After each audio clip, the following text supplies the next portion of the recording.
Spoštovano televizijsko občinstvo, smo v drugem delu oddaje z vrhunskim popevkarjem in šansonjerjem, gospodom Ladom Leskovarjem. In nadaljujemo z našim pogovorom. Zdaj pa, dragi Lado, želim, da v tem pogovoru kakšno rečeva o tvojem življenju in delu v Beogradu. V Beogradu si delal in umetniško ustvarjal 17 let. Zanima me pravzaprav, kaj je bil ključni razlog, da si rodno Ljubljano zapustil za tako dolgo časa? Mogoče to povedal, ja. Prva stvar je bila, da sem bil v Ljubljani izgnan. Dobesedno izgnan. Dobesedno, tako kot prihajajo zdaj iz Sirije in Afganistana in tako. Tako sem šel jaz v obratni smeri. Jaz pravim, mogoče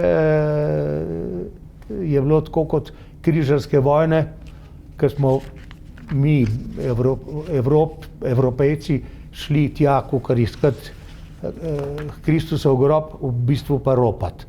Tako je, zdaj nam to vračajo, recimo. Ne vem. To so moji pogledi na te stvari. V glavnem v Beogradu sem jaz veliko snemal na radiju. Tam je bilo par ljudi, ki so bili res do mene zelo prijateljsko razpoloženi, s tem, da pa tudi tega tipa pevcev niso imeli veliko. Jaz sem bil pa malo... Pravi, si bil zelo dobrodošel v bistvu. Pa, ne vem, no, pa še nekaj je bilo. Takrat je bilo vse manj posla tudi in iz Beograda se je šlo v Sovjetsko zvezo. In tako sem jaz prvič šel na turnejo. To je pa moje naslednje vprašanje. Kolikokrat si bil sploh na turnejah v Rusiji? Kako so ta gostovanja potekala? Kako so sprejemali takrat jugoslovanske pevce? Daj nam tole res malo opisati.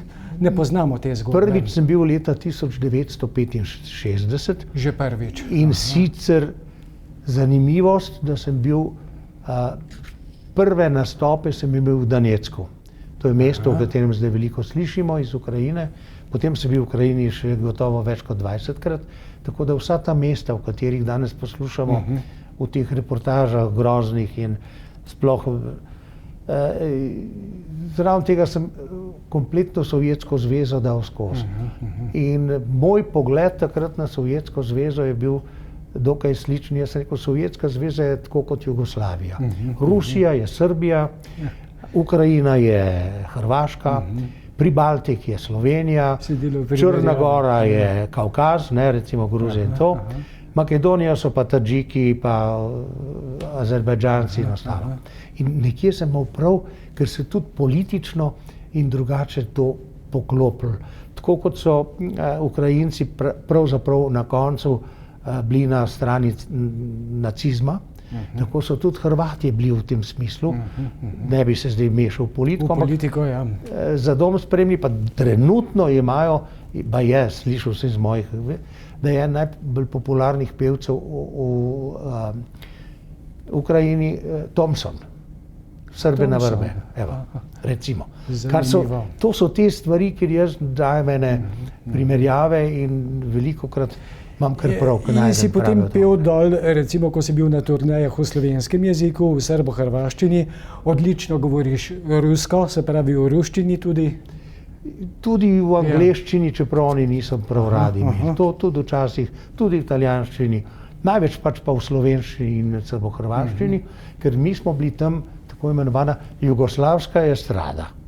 In res so bili naši izvajalci zelo popularni.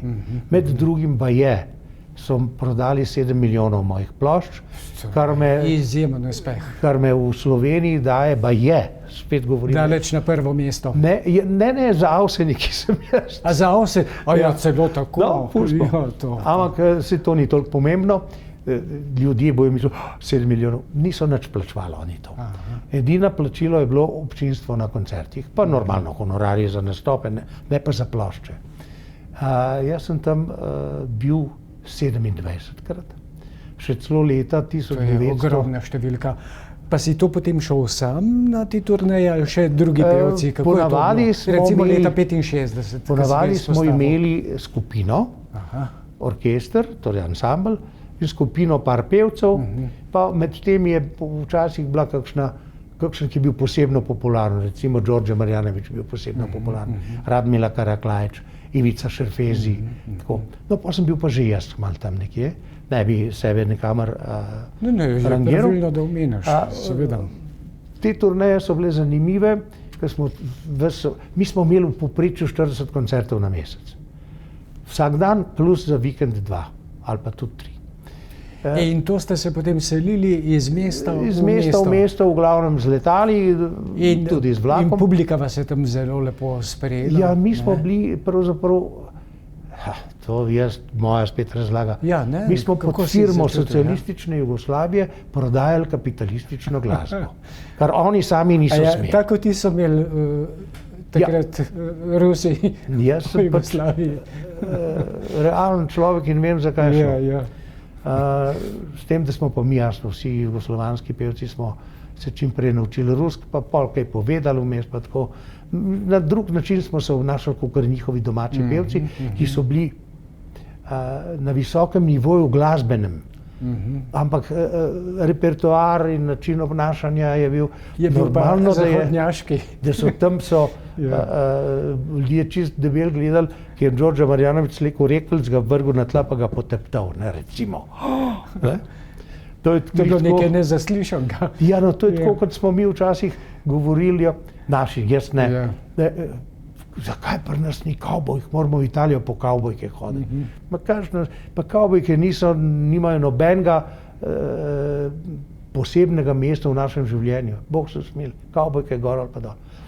Jaz gledam na te stvari, čeprav zdaj sem v džinsu. Ja, v džinsu. Ta džins je material v Turčiji narejen, sešito je bilo to v Srbiji, v Bosni se pa poceni kup, zato ker je padlo z kamiona. Ampak, Lado, mimo grede, to bi te pa tudi še vprašal.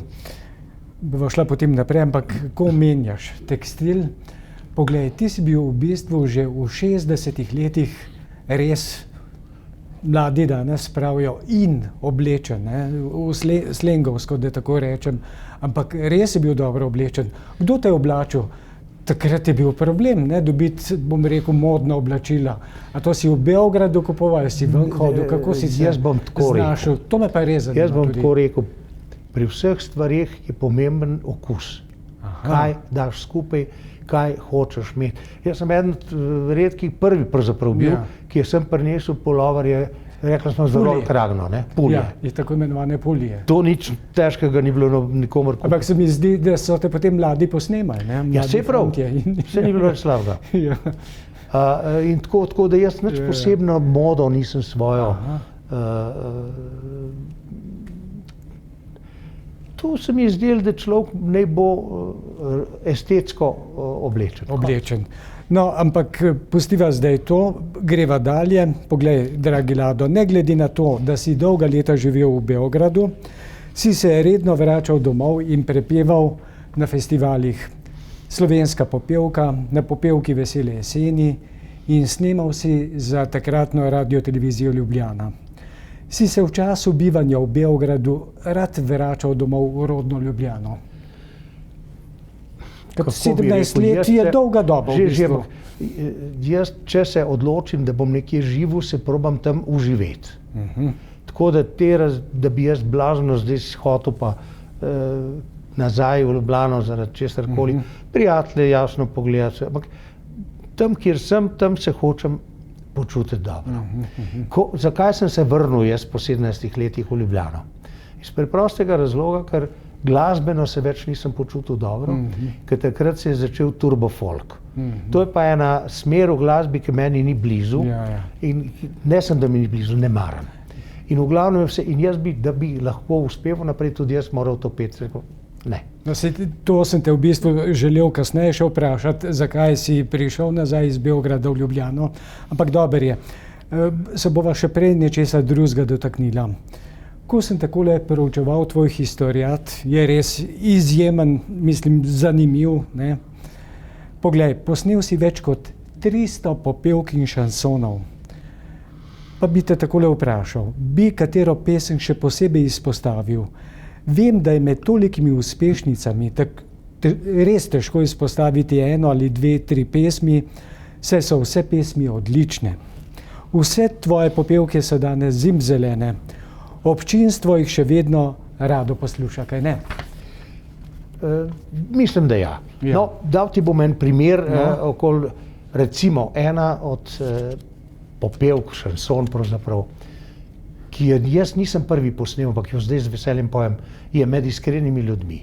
To je Majda Sepe posnela, to je po meni najboljše besedilo Dušana Velkavrha, ker zame je pravzaprav moji kolegi mlajši pravijo, ma ne, s to poezijo. A ni lepo poezijo pet, meni je to veličastno. Če je možnost, naj bi besedila popevk bila vsaj mal blizu poeziji. Kaj poslušamo pa danes, mimo grede? Ne bom o tem. Ne bova o tem, dobro. Ampak hočem to povedati. In jaz sem imel srečo, da je veliko pesnikov pisalo besedila. In po meni bi moralo vsako besedilo, če ga poje normalni pevc, imeti eno sporočilo in imeti to povedano na pravi način. Sej ni treba, da so ravno pesniške metafore, ampak to je ravno tako, ko mi je Adi Smolar, ki ga tudi zelo rad imam, sva prijatelje, ga rad poslušam, ko je prvo zbirko poezije svoje izdal, rekel, Lado, mi napišeš par besed, to je bilo pred mnogimi leti. Sem rekel, ja.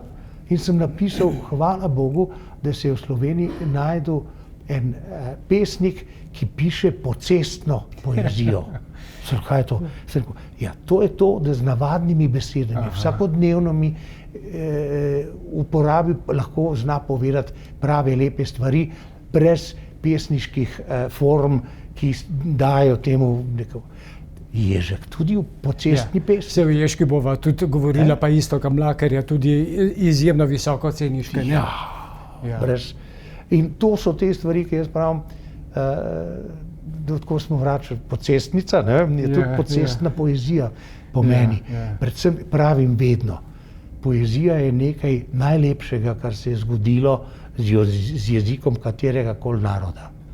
Ker to je ekstrakt pravih misli na prav način povedanih in mislim, spotoma. Ko je šla moja knjiga, sem bil v knjižnici, imeli smo promocije v knjižnicah in prvo, ko sem prišel, sem rekel, kje imate te knjige, ki jih izdajate? In sem rekel, ja, kaj to, nobena knjiga nima uhlo, ne? To se ne sme, to je grozno. Sem rekel, da je vsaj eden dokazal, da je ta knjiga vsaj kdo v roko prijel, če jo že ni čital.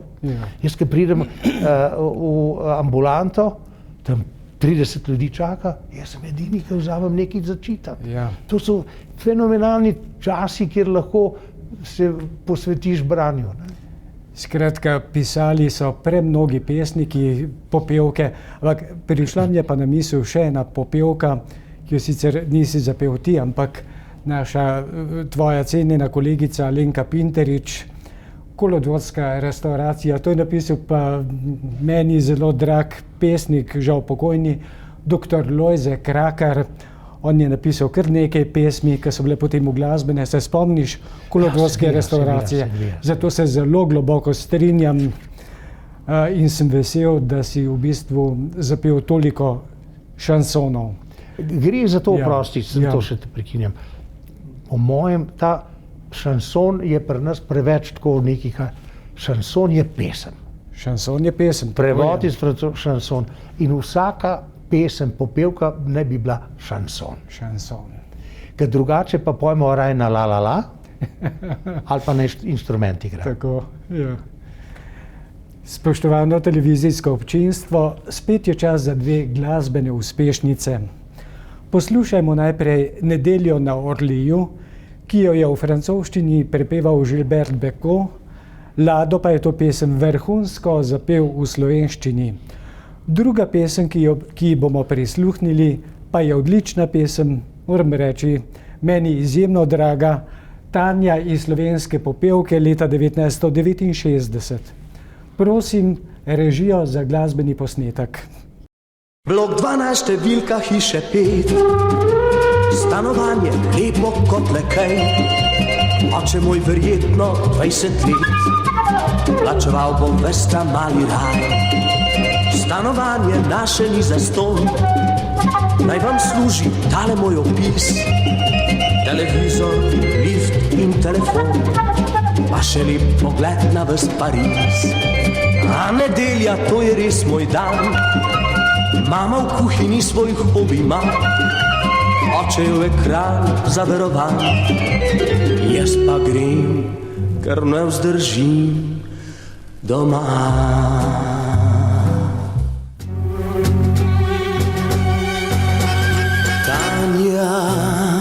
Sanjam, da boš kmalu spet doma, tam, kjer si bila, Tanja, mojih prvih sanj.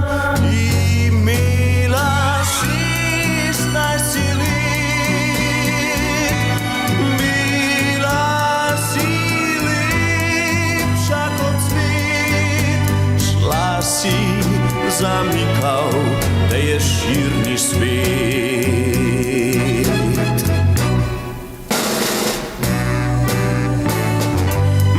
Sem trpel, bila si pač vse, kar sem imel.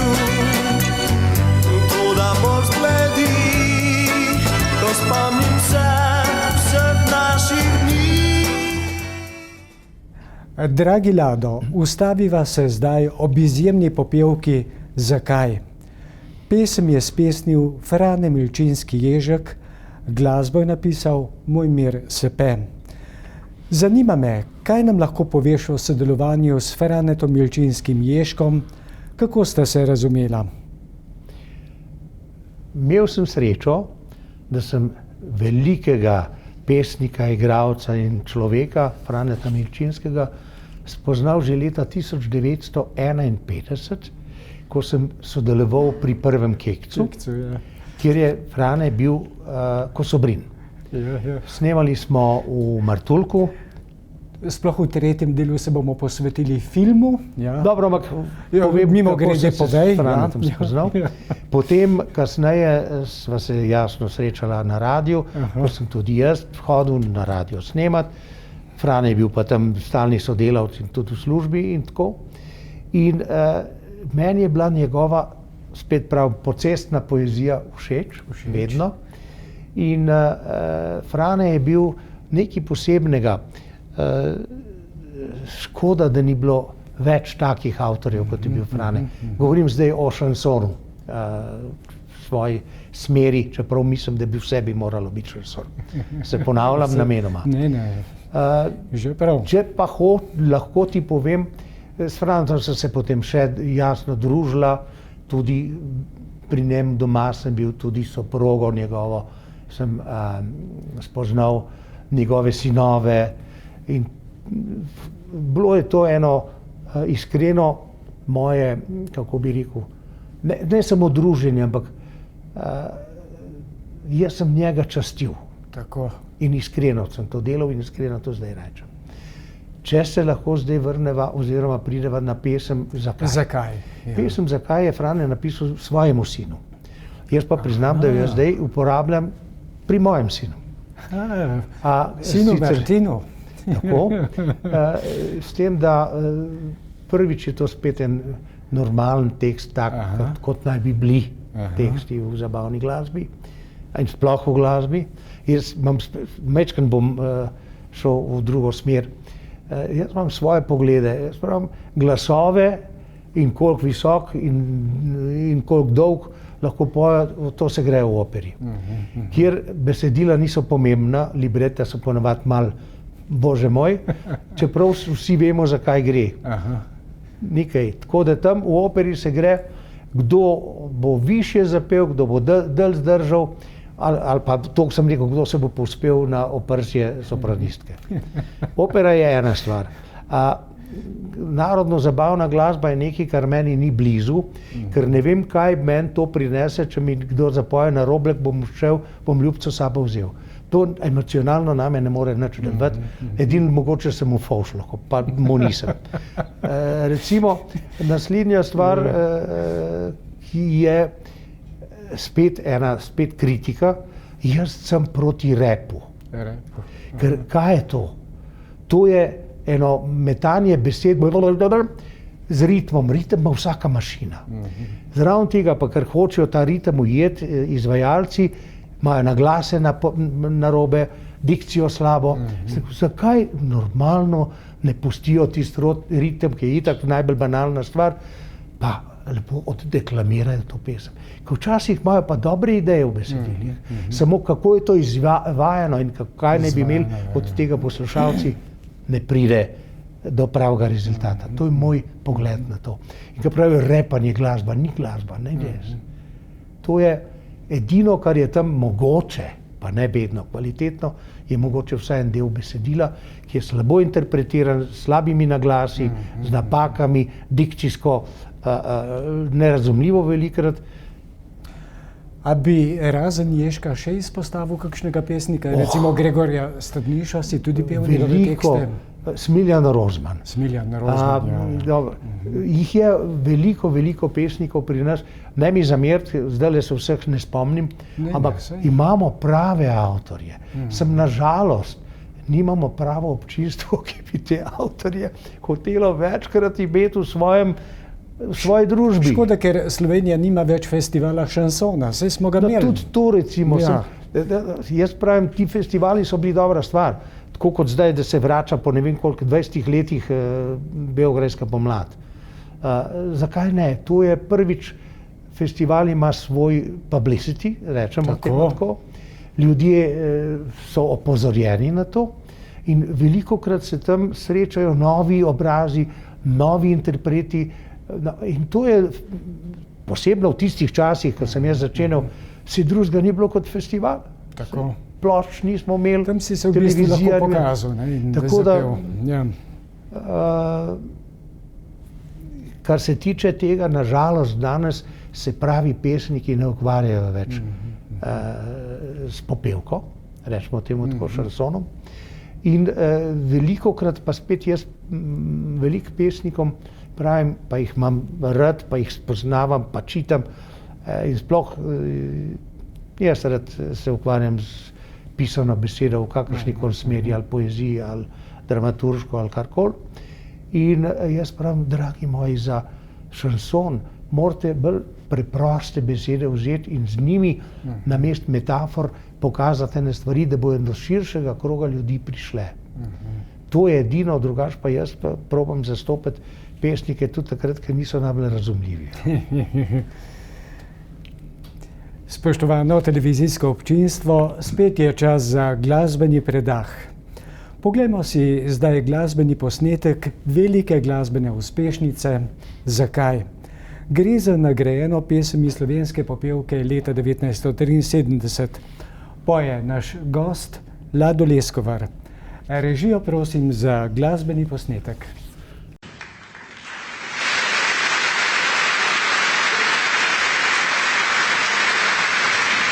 Komaj sinek skopaca se zjutraj k meni, že začne se ta njegov zakaj. Zakaj? Zakaj? Zakaj?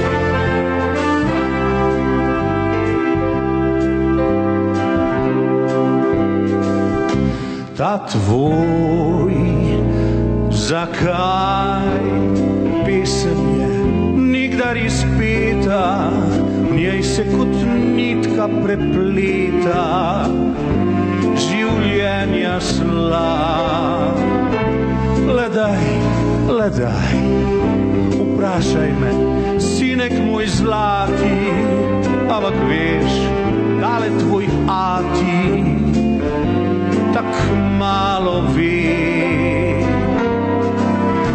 Le to vem, da tako je, življenje je na dvoje. Na eno stran je sreča, na drugo plat gori. Kaj vem, zakaj?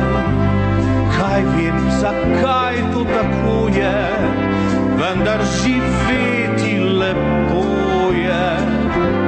Kaj vem, zakaj? Sinek, zemlja ni okrogla, zemlja velik je vprašaj in zato nič ne zamudi, le sprašuj, zakaj, zakaj? Zakaj ne umrje tudi žlica? Zakaj drevo cvete? Zakaj? Zakaj miličnika sred ceste ne zapiše policaj? Ta tvoj zakaj pesem je nikdar izpeta, v njej se kot nitka prepleta življenja slav. Le daj, vprašaj me, sinek moj zlati, ampak veš, tale tvoj ati tak malo ve. Le to vem, da tako je, življenje je na dvoje, na eno stran je sreča, na drugo plat gori. Kaj vem zakaj, zakaj to tako je, vendar živeti lepo je. Kaj vem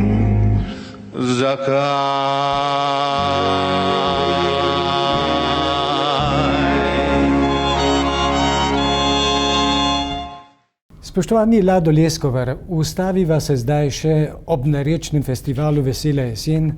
Festival je prinesel lepo število pesmi in bi takole vprašal, kakšni spomini te veže na festival narečnih popevk? Si rad sodeloval na tem festivalu, bi kakšno pesem, ki si jo tam zapel, še posebej rad izpostavil? Jaz sem se včasih malo pošalil, pa sem rekel, ker vse pesmi niso bile narečne. Rekel, ja, to verjetno narečni festival, zato ker je na reki Dravi.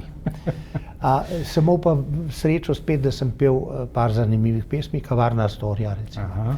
Potem Glažek Venčka. Ja. Jo bomo slišali v nadaljevanju. Recimo, ko sem to pel zdaj na koncertu v studiu 26, je bilo tako luštno, da je cel orkester, ko sem zapel Glažek Venčka, ej, in so vsi naredili, ej, in mi je to prišlo tako do srca. Ježkov tekst, seveda, hvala Bogu, se pe spet melodijo, kot ponavadi. Je bilo več takih pesmi, ki so bile zanimive, čeprav se je meni včasih zdelo, da je ta festival dokaj lokalen in da tudi lokalni, kako se temu reče, so imeli svoj vpliv na nagrade. Pevci ali pa glasbeniki od dol doma. Pustimo. V glavnem, da vemo, da je včasih kakšna pesem dobila nagrado ali pa pevka, pevc, izvajalec. Izvajalec, ja. In smo rekli, zakaj to? To se dogaja, kadar je sredina malo manjša. Ne rečem, da je majhna sredina Maribor daleč od tega, ob njihovem Borštniku, ob teatru, ob vseh ostalih stvarih. Hvala Bogu. Samo v pravem času se dogajajo take stvari, ki rečeš, kaj pa je to, zakaj?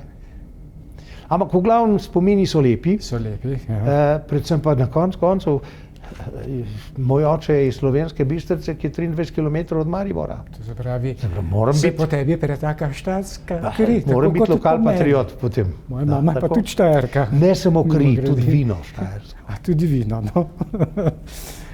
Spoštovano občinstvo, zdaj vas ponovno povabim, da poslušamo Lado Leskovarja in pesem Glažek Venčka. Kot smo rekli, pesem je iz festivala narečnih popevk. Lahko zraven zapojete. Režijo prosim za... lahko samo prekinem. Ja. To, kar že govorimo o tekočinah. Ja. Največja slovenska laž je, to še spijemo, pa gremo. Ja, tudi ta je veliki hit. Tako. Prosim.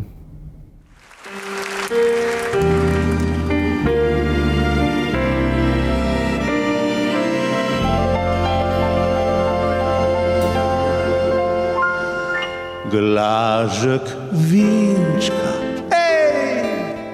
nam glih srce prteče nej. Pa naj nas fleten, kad se da pocrkla. Glažek vinčka, pa sonček skoz posveti nej. Da cel svet bo kad mavrca velbana. Obirtna, kaj stojiš, dej tistga iz kota, iz našega denarja, veš, za hčer bodota. Glažek vinčka, pa sonček skoz posveti nej. Da cel svet bo kad mavrca velbana.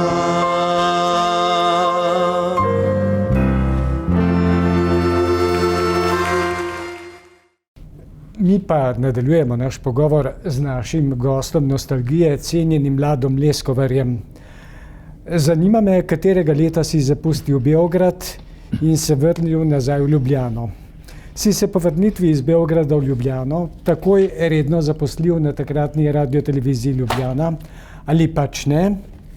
Kolikor vem, si na radioteleviziji Slovenija deloval kot novinar in urednik zabavno-glasbenih oddaj. Opiši nam to epizodo življenja.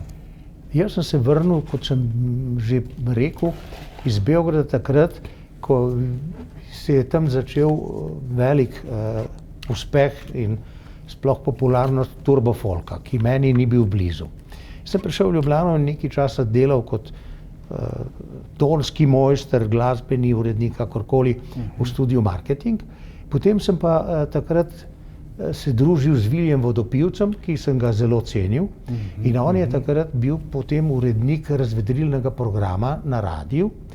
In je rekel, glej, tole ti verjetno znaš, pridi. In sem jaz par mesecev hodil pravzaprav vsak dan v službo, ne da bi bil v službi, ene mehne honorarčke sem dobival in po par mesecih je Ježek, sej to sta dve velike osebnosti, Ježek in Vilij Vodopivec.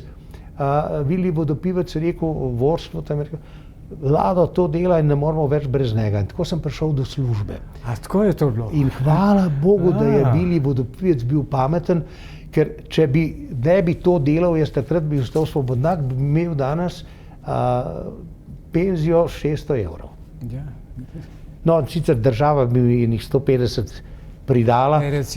Zanimivo je, ker recimo Alfi Nipič, ne bom druge ne bom, in so tudi plačevali najmanj, kar so mogli, in penzija je 600 evrov, ker je pa najnižje lahko 700, pa ne vem koliko, in zdaj država dodaja tisto, da pridejo do tega, čeprav bi oni morali državi dati iz tistega, kar so zaslužili v inozemstvu z, jaz temu pravim, govejo musko, ne mi zameriti.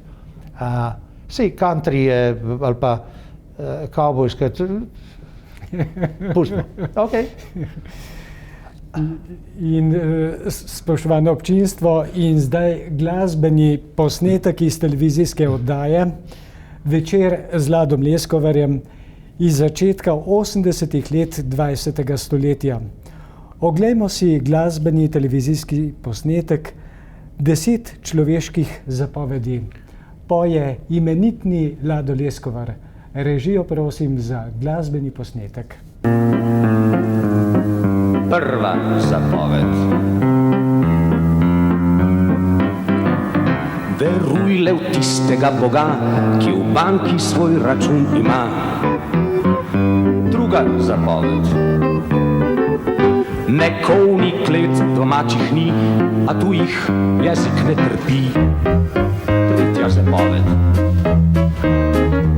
Spoštuj rodbinske in druge zveze, ker le po njih se kam prileze. Četrta zapoved. Po počivaj, kolikor se da, saj kdor manj dela, več velja. 5. zapoved. Ne ubijaj, ker boš slabe volje, da drugi znajo mnogo bolje. 6. zapoved. Ne čistuj, ko ženska vstane, uredi si krilo in možgane. 7. zapoved. Ne kradi, saj kar boš spravil, ti bo že kdo spet podržavil. 8. zapoved. Ne laži, svet je sit reklame in še resnic več ne verjame. 9. zapoved. Ne želi bližnjega žene, kaj drugim mlajšal bi gorje. 10. zapoved. Ne misli, da kaj zamudiš, če kdaj kak paragraf prezbiš. Delovna leta na slovenski radioteleviziji so hitro minila. Povej nam, katerega leta si se upokojil. Kot vem, nisi naredil pike in si deloval naprej. Kaj vse si počel od dneva upokojitve do današnjih dni? Dragi prijatelj, veš, da ne vem. Ker to je tisto, pravim, tista pogodba na delovnem mestu pevec še vedno velja, ne? Točno, iz leta 62, Tako? Hotel Bellevue. Tako da ne spomnim se točno, ampak sem že kar dosti dolgo v pokoju. Čeprav jaz nisem nikoli v pokoju. Prvič, jaz še vedno nastopam, nažalost, zdaj je bila ta pauza zaradi covida. Zaradi korone, ja. In dokler bom lahko, bom nastopal. Pev ali pa kaj drugega v tem smislu delal, ker jaz spet pravim, praviš, da se bo prišla tudi na to gledališče, filmi in tako. Jaz pravim, ko mi pravi, pa ti si igralec filmski, gledališki, jaz rekel, ne, jaz sem samo sodeloval pri filmu in sodeloval v gledališču, ker po mojih razmišljanjih jaz sem proti reality šovu, ker vsakdo lahko dela vse. Ampak izgleda, da so v teh umetniških dejstvih, delovanjih mene videli kot tipa, kot neki tazga in jaz sem imel razmišljal sem o tem, da bi šel v igralsko akademijo. Takrat, ki je Boris Kavaca tudi, s katerim sva se družila na pomorski šoli. Zbravi v 60 letih 20. stoletja. Na kar potem sem jaz rekel, na koncev. Jaz sem se sam naučil prave dikcije. Mene se razume, razen v takem pogovoru, kot imava zdajle, ker pač uporabljam pogovorno govorico. Jaz vem, kaj je dvojina, jaz vem, kaj je rodilnik, jaz znam bikati. Ja. Veliko je stvari, ki... Konec koncev sva pa oba delala tečaj pri sloviti mentorici, gospe Ajdi Lesja Kalan, ki jo vsi zelo pogrešamo. In kar sva ga tudi naredila, ne? Tudi, tako je. No in oprosti. Koliko je bilo? Enih 7 audicij, da sva dobila ti spildek, certifikat, s katerim so nama potem dovolili, da sva lahko sploh pred mikrofonom nastopala. Jaz kot urednik sem veliko svojih oddaj vodil, vodil tudi razgovore. In odlično odvodil. Ne vem, jaz pač... Ne, jaz tudi poslušal, mimo ko grede. bi moral jeti na Kukar igralsko akademijo, sem rekel, sej ta akademija mene praktično ne more nič naučiti. Dikcijo sem si sam uredil, intonanco za pet je to itak, ostalo bojo pa sem uničil mene kot osebnost, ker vsak od profesorjev bo del sebe hotel dati v mene, ne rečem, da vsem to rata in tako, ampak sem rekel, nimam kaj. Tako da jaz imam to svoje poglede, spoštujem igralce in pravim, hvala Bogu, da so se naučili to dobro delati in imamo res odlične igralce, ampak jaz sebe tam nisem našel. Tako, da je to. Spoštovano televizijsko občinstvo, predno se poslovimo od našega gosta nostalgije, gospoda Lada Leskovarja, se spodobi, da mu ponovno prisluhnemo. Oglejmo si glasbeni posnetek Nathalie, sicer svetovno uspešnico Gilberta Bakoja, takole pa zveni v slovenskem jeziku z Ladom Leskovarjem. Prosim režijo za glasbeni posnetek. Moskva, stepe Ukrajine, Champs-Élysées, vse pomešali smo in zapili smo. Potem smo nazdravili vsi in smo pili moj šampanjec, vodko in plesali vsi.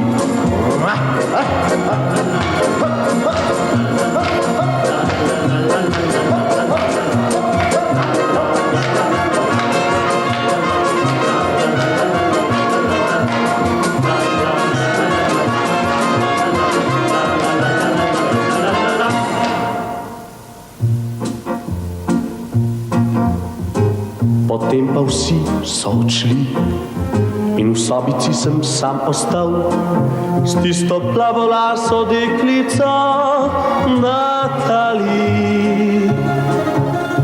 In vse drugo je bilo v istem hipu pozabljeno, pozabljen je bil Rdeči trg in kafe Puškin, Ukrajina in Francija. Videl sem samo njo. Svet mi zdaj pust je brez nje, vendar vem, prišel bo dan, ko jaz njo bom vodil po Parizu. Natali, Natali.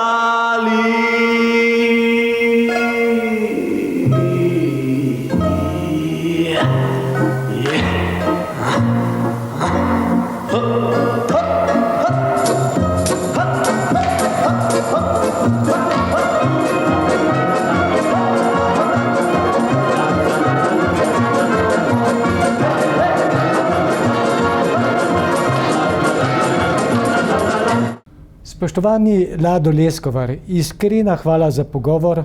Vse lepe stvari hitro minejo, tudi najin iskriv pogovor.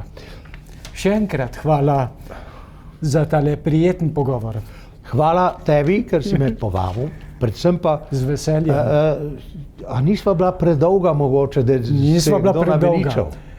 Te povabim tudi prihodnji teden. Bila sva tako dobra, si Če nam ti še tako nekaj rečeš, ti dolžan. verjamem. Še nekaj si nama dolžan, oziroma Pridem z ne veseljem. samo meni, pač pa tudi televizijskemu občinstvu. Govorila bova o filmu, o gledališču. Si za to? Sem, ampak oprosti, samo trenutek, kar se filma tiče, mi smo stanovali takrat nasprot Kina Union v Ljubljani in jaz sem kot otroček, 6-7 let, hodil tja, tiste tete so bile včasih karte, vstopnice trgale in so rekla, pejte ti noter, pa sem na matinejo hodil ob 10 zjutraj. A še nekaj, a ti veš, kjera je najboljša vrsta v hotelu, v Kinu Union? V kinu. 16. Zakaj? Zato, ker je prehod vmes, pa lahko sediš tako, da noge stegneš, pa še ven greš lahko, kadar češ, da druge ne motiš. Evo. Moj začetek s filmom. Ok, lepa hvala še enkrat. Prijazen pozdrav. Spoštovano televizijsko občinstvo, tako smo končali zanimivo oddajo Nostalgija z vrhunskim pevcem Ladom Leskovarjem. V prihodnji oddaji čez teden dni pa nam bo Lado, kot smo že obljubili, predstavil svoje delovanje na področju gledališča in filma in filmske umetnosti. Lado Leskovar ni samo izjemen pevec, marveč tudi gledališki in filmski igralec in odposlanec UNICEF-a. In še nekaj. Lado Leskovar je izdal tudi knjigo, lastno biografijo. Več nam razkrije v prihodnji oddaji Nostalgija čez natanko teden dni ob enakem času. Lepo vas pozdravljam.